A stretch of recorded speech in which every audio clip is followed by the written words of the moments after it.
You know you're buying a car for YouTube. Exactly. When they've got a GoPro in their hand. As soon as you get in the car, you get comments.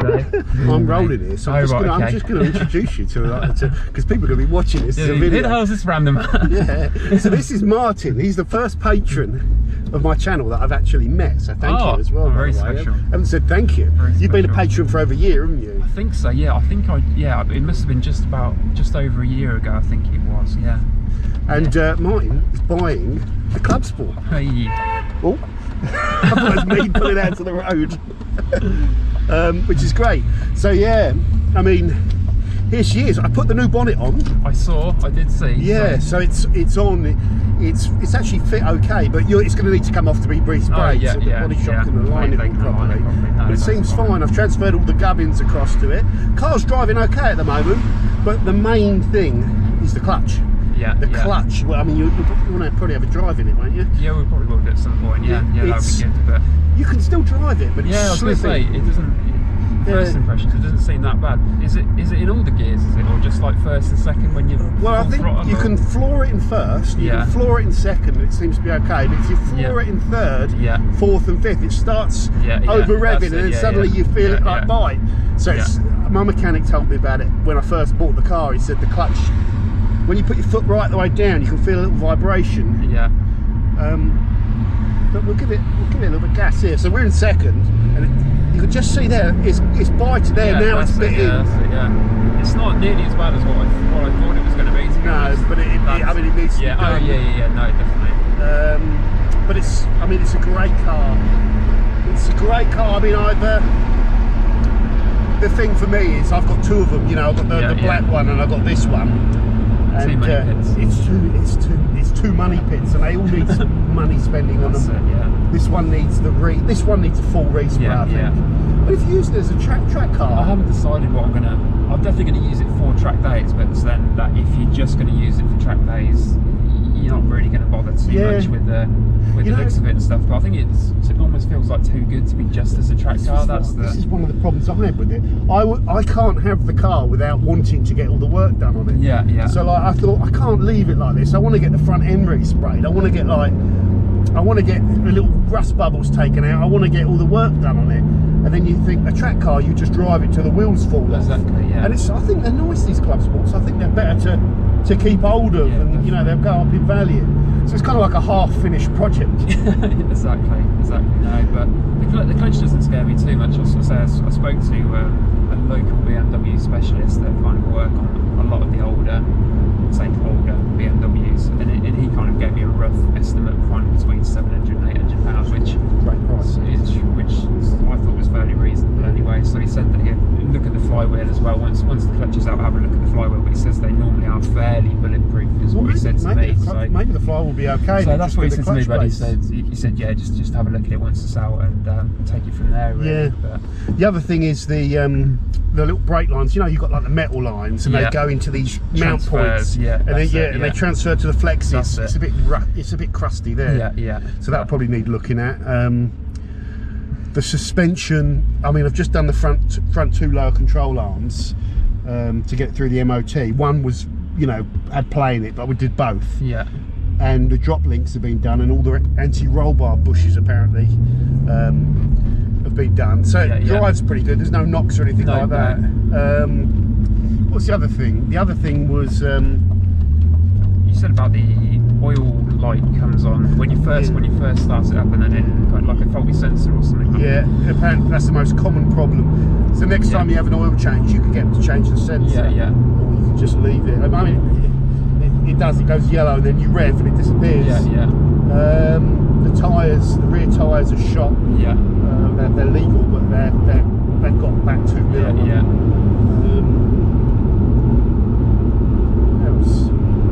There's other things as well. This steering wheel needs doing. It's okay, but it looks fine. Just a bit kind of loose stitching there. The interior's really nice. Yeah, all this I've replaced. Yes, this is brand new. These panels and everything. This gear knob's brand new because the old one was like coming apart. So the interior's nice. These need doing. Like you can glue these, peel it off. But I think that's it. In the interior, it's the steering wheel and these A-pillars, and then the interior's done. Exterior tyres, the brakes are fine for road use, but for track use they'll go. You know, they've got these OE pads on them. They're running BBC OE pads, and you just get too much deposit building up, and the discs, the front discs, you know, they're probably a few years old. So I put some new discs, performance they're not pads too expensive, I don't think. No, you do them yourself as well. It's not a difficult job, is it? Yeah, that's what I was. The next job for me was going to be to take the discs off, put some decent new discs, new pads, and that would be much better for track. I mean, that's the main thing, is the brakes. The brakes kill the track day. If you lose your brakes, you kind of drop. Yeah, that's it. And I was planning on doing the suspension with the B12 Pro kit, you know, something like that, 500 quid. That would make it a lot better. But I tell you, this stock suspension, it's really good for the road, because you can feel it's quite stiff. But it's not too crashy. So I don't know, I was kind of in two minds just to put stock suspension on it, but when you go on the track and you go into a corner, it rolls, that body roll, and you'd almost want a slightly stiffer setup, but you don't want to ruin it for the road. And I don't know what that Pro kit's like, but I've heard it's quite good for the price. So I don't know. What else? Brakes, clutch, tyres, suspension. I think that's about it. I'd say the bodywork as well. I'd say it's just the bodywork was the killer for me. I went around on quite a few of the garages. The garages around here all wanted like between 3,000 to 4,000 to do it properly. Full respray, is that like glass out job? That's glass out. That's buzzing this roof back to metal and then skimming it to get it perfect, because it was, you know, the bonnet came up and slapped the roof. So that's all been beaten out, and it looks good, but it's not perfect in the right light. So to skim that, you know, cut the rust out and then weld in, you know, if they need to, if there's a hole or anything. You know, take all the bumpers off, because underneath those rear bumpers, I think there's going to be a tiny little bit of rust that I can see, and if there's rust there, there's usually more rust lower down. Exactly. But it's not. I mean, the rust isn't too bad. You could leave it and it'd be fine for the next 5-10 years, but it'll spread. Whereas if you're going to keep it, I think it'll be worth it. That's what the plan would be. Definitely. I'll go through when we get back to the forensics HQ. We get everything that I've done on the car. So I've done loads of things. It's got all of the fluids have been done. Well, I say all. It's got new oil in it, and I've got about 2.5 litres of oil that I've used in the boot. You know, so if you need to top it up. It's got new coolant. It's got a new radiator. It's got a new reservoir. It's got new. It's running brand new Pagid 5.1 brake fluid, so that hasn't got to be done. The only fluid I've not done is the power steering, but it feels fine. So I don't think it needs any fluid. Service wise, it's not. It shouldn't really need servicing. Suspension should be fine. Engine should be absolutely fine. That is the best thing about these cars. Because I think when you got it, did it have like, it randomly kept on bringing the engine light on? And they're the worst when they just do it randomly and not all the time. It was a misfire. It was a misfire. I couldn't fix it. I tried everything, and I took it to the mechanic, and he smoke tested it, and there was smoke billowing out of the dipstick housing where the dipstick goes in. It'd been replaced, and they hadn't put the rubber gasket in, so it was just leaking all out of there. How something so simple. He just put a rubber gasket in, then the air went, and it's been running perfect. So that's great.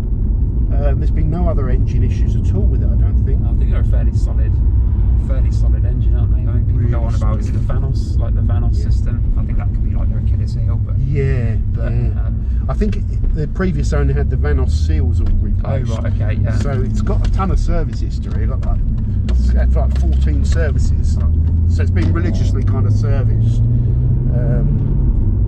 And it's at that stage now where it's, you know, I didn't self-service it. I got my mechanic to do some of it, but I don't know if it's worth having main dealer service history on a car like this now, or just do it yourself. I know, it's kind of that thing that you probably spend an extra couple of £100 a time servicing it, and over 5 years it's £1,000 extra, and then is it going to be worth £1,000 more because you've got that main dealer. It's one of them, really, isn't it?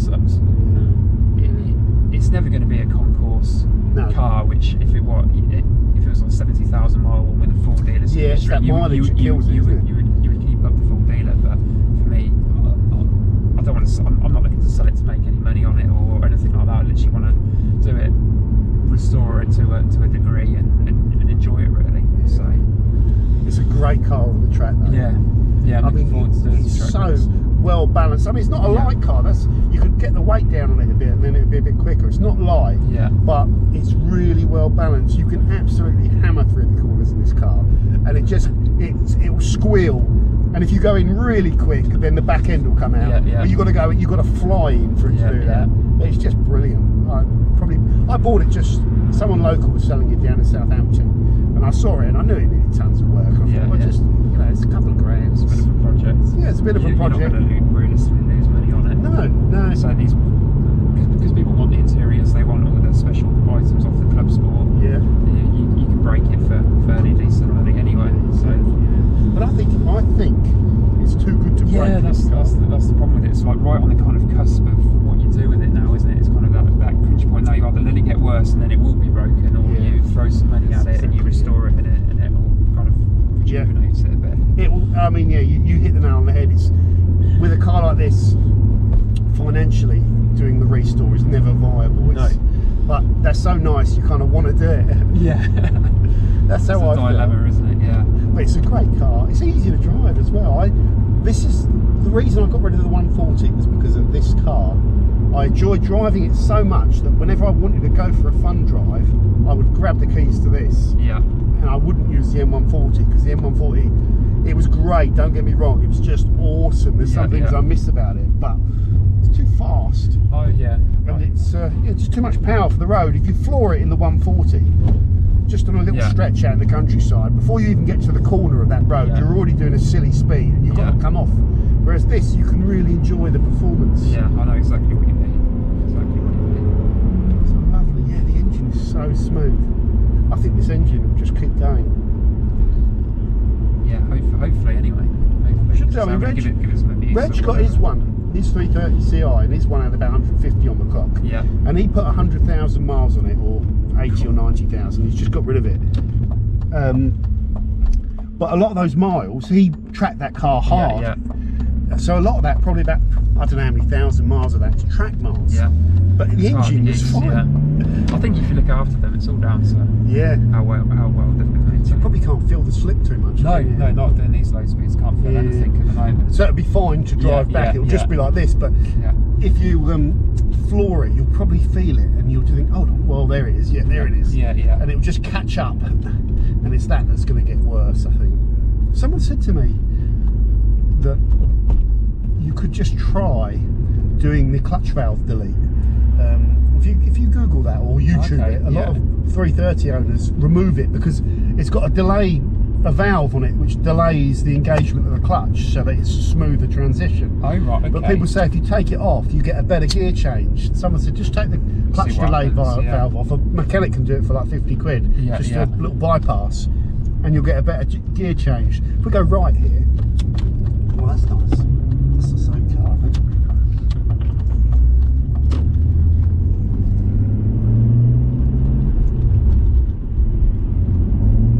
There you go. Yeah, there it is. Yeah.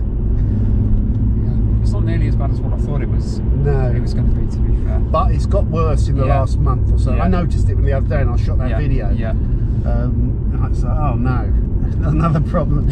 Something else for me to sort. Yeah. But I just remember the first few times when I got that engine sorted and everything was working on the car. I took it up to Goodwood and I'm driving around thinking, wow, this car is so good. Yeah, for £2,000, it's...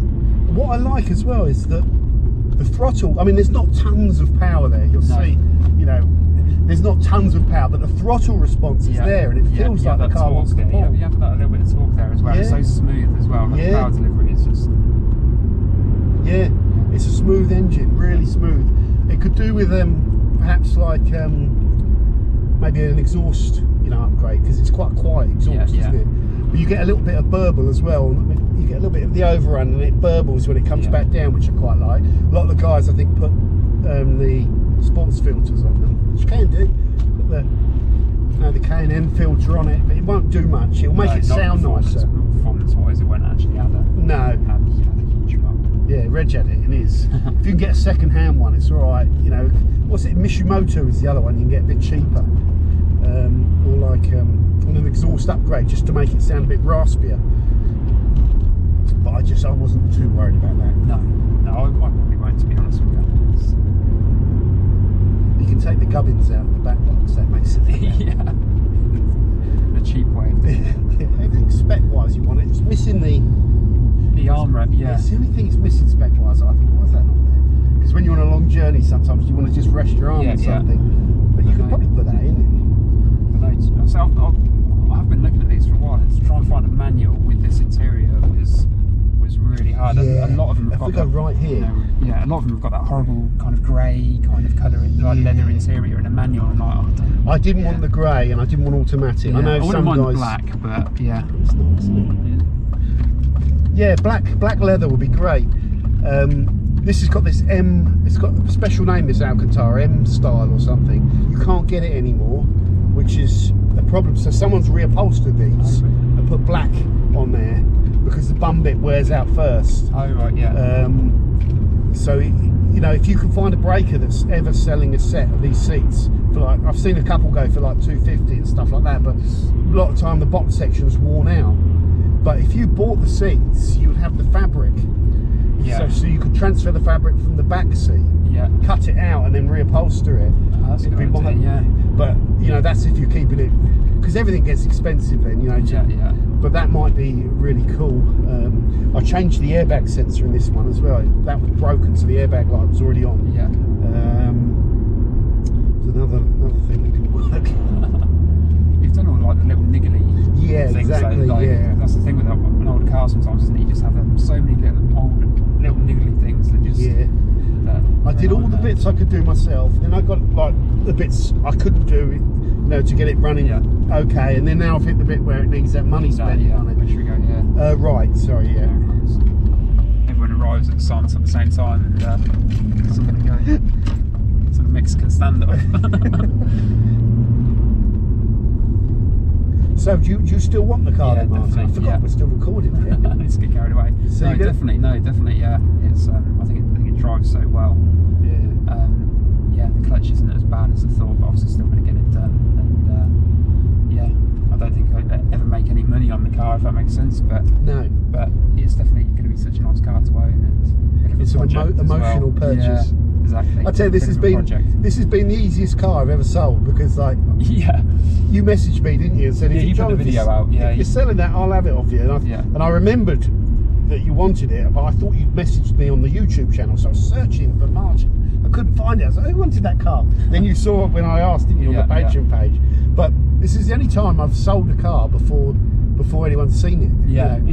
Or actually, it was kind of the same with the M140, because the guy bought it in another country, but you knew you wanted it, didn't you? Oh, definitely, I've seen all the videos, obviously, you've done on it, and the issues that you'd already sorted, you kind of know the history of it. It normally scares me buying a car privately, because anyone could say anything, if you know what I mean. They could say, oh, I've done this, I've done that, this is fine. You don't know, but obviously I've seen how long have you owned the car? A year? Longer than a year, I think. I don't know, it might be 2 years. I think I bought it in the winter because it was pouring with rain. I bought it off a young lad in Southampton. It's a good guy. He had a few cars and he just wasn't using it. And he knew it needed, he had all these niggles. And it was ideal for the channel because, you know, I thought I could do all the content fixing it, and I have. Those videos. So yeah, it's been fun, but I never expected to, because I've owned a few E46 as well, but I never expected that I'd enjoy the car so much. And we're left here. I didn't think it would be this good. I think if it ever goes wrong, it'll probably be like some sort of blockage, you know, where something will block and then you'll get a misfire and it just needs clearing out or straight ahead or sorting. So the engine, I think the engine's got tons of life in it. Yeah, I'm not going to do mega miles anyway. It's obviously only going to be a second car for me anyway, so it's just going to be kind of a Sunday drive / track day car anyway. So it's probably only going to be doing like 5,000 to 6,000 miles a year anyway. So it's Perfect. Yeah, that's it. That's good. Lovely jubbly. It's weird. So it's weird. It's weird. Well, I'm going to end the video here, guys. So Martin, thank you very much, and safe journeys to you. Brilliant, thank you very much. So I hope you'll get home fine. Yeah, drop us a text when you're back. I will do, yeah, no worries. I'll chat to you on Patreon as well, yes. On the messaging. Oh, brilliant, no worries.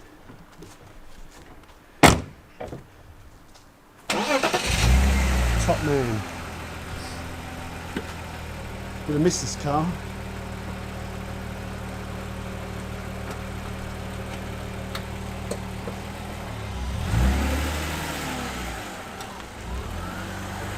Kind of looks good with the black bump bonnet.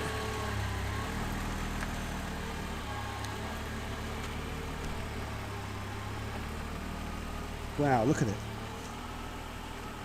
It's a lovely looking car. One of the best cars I've ever owned.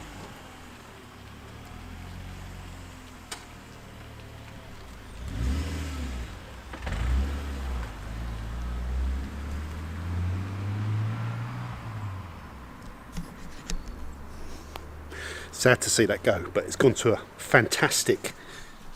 Let's make sure I'm zoomed in properly. Sad to see the car go, but it's gone to a fantastic owner, and I'm really, really happy. So awesome car. Maybe one day another E46, but I've loved every minute of owning that car.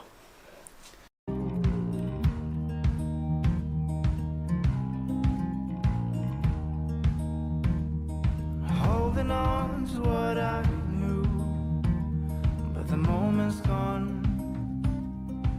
Where was I?